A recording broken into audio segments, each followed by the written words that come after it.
It's One Girl, 50 Sapphic reads. Hi, welcome or welcome back. I'm Tally, and today we're going to do my TBR for the Heart Sapphfic reading challenge. This is a year-long reading challenge, and last year I dismally failed this, and this year I've read four books out of 50, and it's the end of May, and I'm very firmly of the belief that I keep forgetting about this challenge because I haven't shared my TBR, which is like a small amount of accountability for myself. So we're going to go through my TBR. There's 50 prompts. 50 books. I've read 4 already. I'm not going to go into too much detail about the books or we will be here all day. But safe to say, if you've read any of these and I should read them ASAP, let me know. Or if there's a book that you super recommend that you think I should have picked for a prompt, please, again, let me know. So the first prompt is a action adventure book, and I'm going to be reading The Bloodborne Dragon by J.C. Rycroft. I have this as a audio in my Libre FM library, so this is a great excuse to pick that one up. For age gap, I have Mistakes Were Made by Meryl Wilsner, and this is not going to be the last time you hear this author's name on this list. What can I say? Her synopses really capture my attention. For a beach read, I'm going to read Blood on the Tide by Katie Robert. This is the second in this series. I believe they're standalones, but I probably will pick up the first anyway, just because I'm quite enjoying Katie Roberts' other series, the Deal with a Demon series. Is that what it's called? Like her Monster Smut series. So I want to pick up another series by her, and this seems like a good place to start. For a celebrity book, I'm going to read Devon and Chris Plan a Wedding by Chensia C. Higgins. This follows I believe this is a reality TV show star, and she marries her friend for a reality show or something along those lines. I could be getting that mixed up with another book's blurb. Who's to know? And then finishing off the first row, we have a book featuring a coming out storyline, and I'll be reading Kiss Me Maybe by Gabriela Gomez. This is the second in the something librarian series, like the Librarians in Love series or something. I believe they're not connected storylines, they're just follow the theme of one of them's a librarian in the relationship. Let me know if I'm right or wrong on that though. Before we move on to next row, if you have not yet had any liquids today, especially water, grab yourself a drink. I've got my coffee. Mama, okay. Okay. Love you.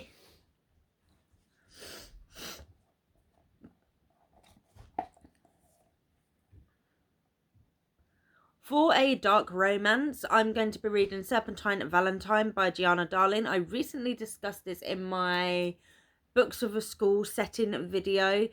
This one seems very, very interesting. A woman seeks revenge on a professor who ruined her reputation at her boarding school, and she seeks revenge by dating his beautiful daughter. I think that's right. For a book with a disguised as a man plotline, I'll be reading She Who Became the Sun by Shelley Parker Chan. I have this and the second one, He Who Became the Sea. No, He Who something. I've reshuffled my bookshelves around, so I don't know where anything is. I got a second one as well on my shelves, so I really need to pick these up, and I've been looking forward to this series. I've only heard good things. A Sapphic book featuring a divorced character. I'm going to read Swiping Right by Sally Brooks. I love the cover for this. I'm not gonna lie, this is entirely, I saw the cover and then read the synopsis and then was like, yeah, I'll read this. I'm gonna be so for real with this enemies to lovers prompt. I've been on, if you've seen any content by me, I've been on multiple rants about enemies to lovers and how most things that are advertised as enemies to lovers aren't enemies to lovers. And I'm gonna be completely honest, this is not enemies to lovers. This is academic rivals to lovers, and only one of them actually is an academic rival. The other one has no clue that the other one dislikes her. Okay, but it's on my shelves. I want to read it. I think it fulfills the prompt enough in that people often often misuse enemies to lovers. So this will be out there being described as enemies to lovers by someone. And that's A Dark and Drowning Tide by Alison Saft. I've read, I think, maybe 1 chapter so far. And as you can see, I've been really enjoying the writing style. So yeah, I'm looking forward to them getting together. Look how cute they look. To fulfill a fake relationship, I'm going to read Party Animal by Ali Kate Mulford. I think this is the 4th in the Prickle Zoo Island series. I will read them all, but the 4th one I know, Party Animal, will fulfill this prompt. Now we've got to the first one that I've actually already ticked off, and that's The Final Strife by Sarah Elarifi. This one I used to fulfill my fantasy prompt, and this is a 5-star read for me. I believe I read it in January, so if you want my full thoughts, check out my January wrap up. But yeah, I absolutely love this, and if you haven't picked up this series, I've only read the first one so far, but I fully recommend. For a fish out of water prompt, I'm going to read Fawn Over Me by B.L. Brown. I picked up this book as a ebook when it first came out, and I've not got around to it yet, so this is exciting that I get to tick that off my list. And then You Are My Sunshine by Anne Marie Pello. This is going to be my choice for Forced Proximity, and can we just have a commotion for this cover because it is beautiful. For Found Family, I'm going to be reading We Deserve Monuments by Jazz Hammonds. This is another one that I have in my Libro FM library. So again, I'm pleased that I'm picking up these books that I already have sitting around. I'm one of those people that is like out of sight, out of mind. So whilst I'm attempting to try and get on top of my physical library, my audio and ebooks just keep building and building, and I'm just completely like, oh, who is she? Blanking on it. So I'm pleased I've managed to get some of them in on this to make sure I at least try and get through some of these books that I own. The next one, I hope it fulfills it. I did some searching and looked on the Heart Sapphfic website, and it seemed to imply in their directory that it would fulfill this prompt, and that is Growing Older. And I'm going to be reading The Red Scholar's Wake by Alette de Boudard. This is also on my our fantasy Reddit bingo board as well, and this features sky pirates. That's pretty much all I know because that's what makes it fulfill my Reddit prompt. But look how cute they look. This is a Fairy Illumicrate edition. Moving on to next row, we are starting off strong with another one that I have on my digital library, and that is Not for the Faint of Heart by Lex Croucher, and this will be used to fulfill my Grumpy Sunshine prompt. For historical fiction, I have an arc from May last year. I think I'm going to say around halfway through it. I was really enjoying it, but I suffer from shiny new things syndrome. So I put it down, but this will be, I think, perfect for this prompt. And that's Snow Blooded by Emma Sterner Radley. Look how beautiful this is as well. This is the cover, the final cover.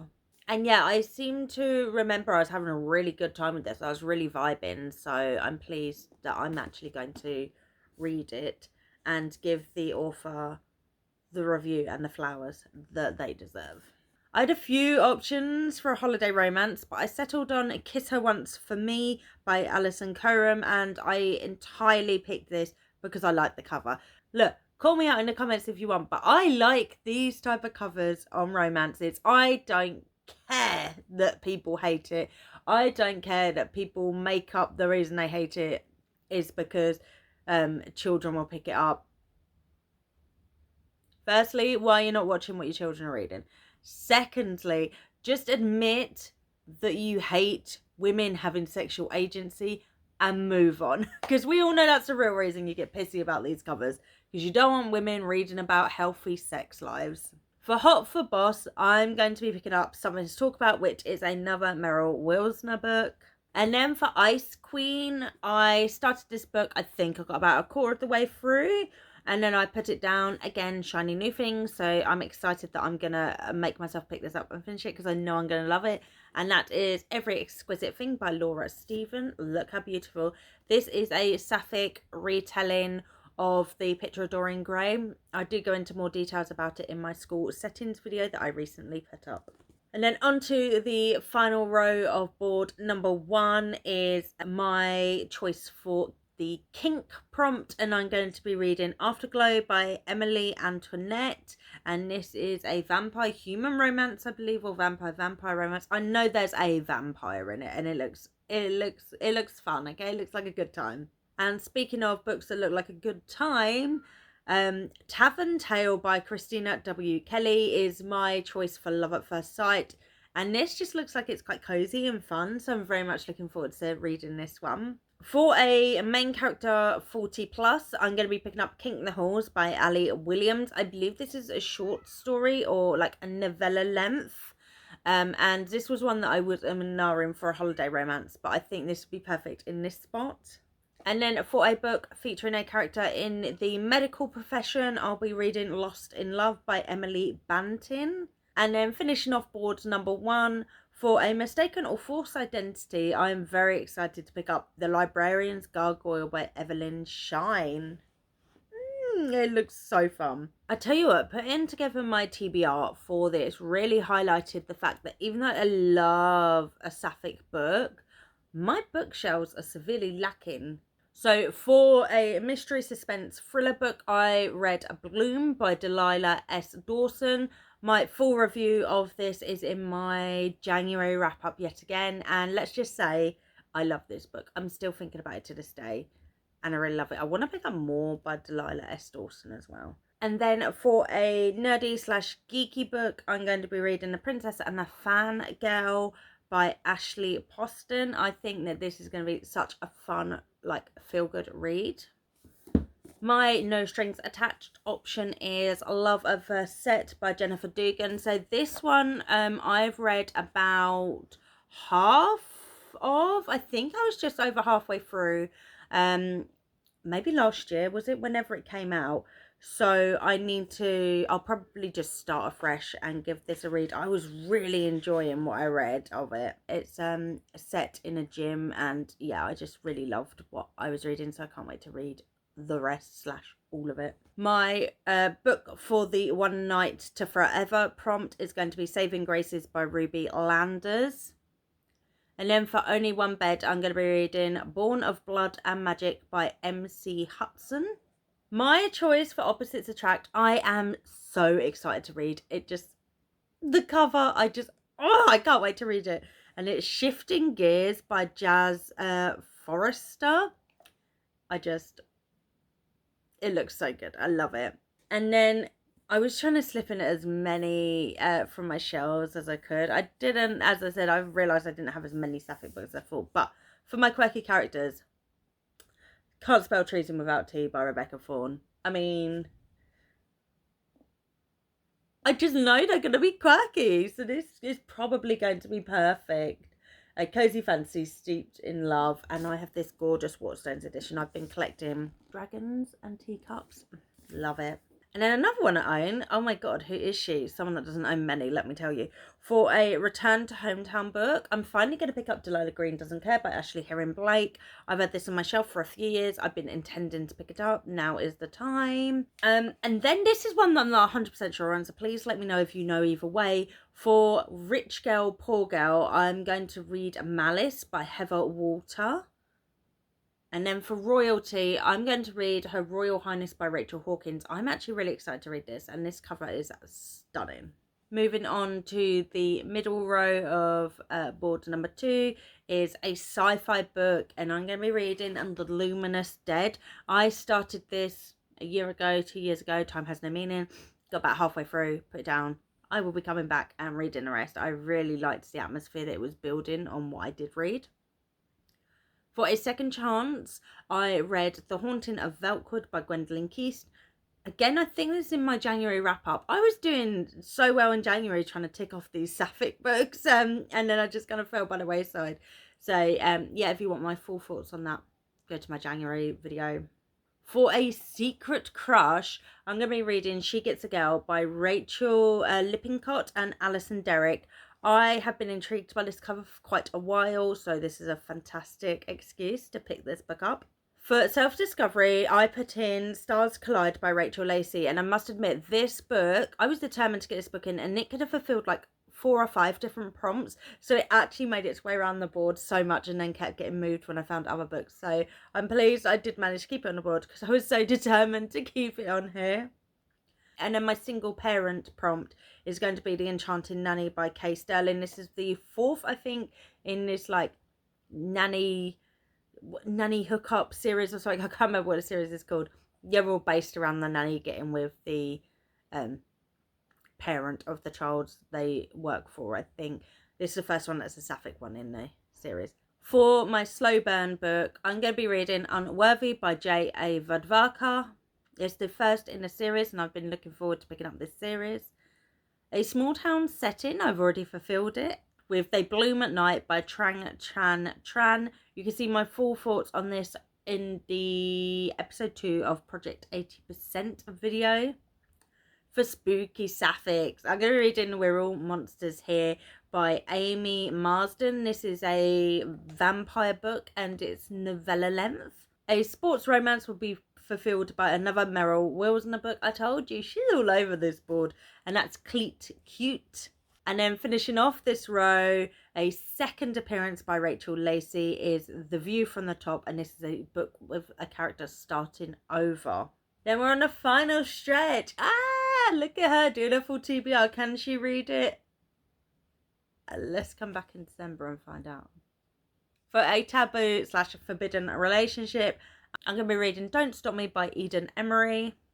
A toaster oven / Sapphic awakening book, I'm going to read On the Same Page by Hayley Cass. For a vacation / travel book, I'm going to be reading Summer Girls by Jennifer Dugan, second appearance of this author on this list. A wartime book, I'm going to read Gear Breakers by Zoe Hana Makuta. And then finally, we're going to be reading Outdrawn by Deanna Gray for a workplace romance. Oh my god, so that is 50 books, 50 Sapphic books. Tell me what you think of my list. Are there any that I should have added onto this list? And wish me all the luck because as we learn going through this list, and especially the books I own, I am very good at getting distracted by shiny new things. So I'm really hoping that I will keep myself accountable now I've shared this list. Please consider leaving a like if you liked this list. Subscribe if you wanna. I've got so many other videos coming up. And let me know in the comments your favourite Sapphic book or the Sapphic book you're most excited to pick up. And I will see you soon. Thank you for joining me today, friends. Bye.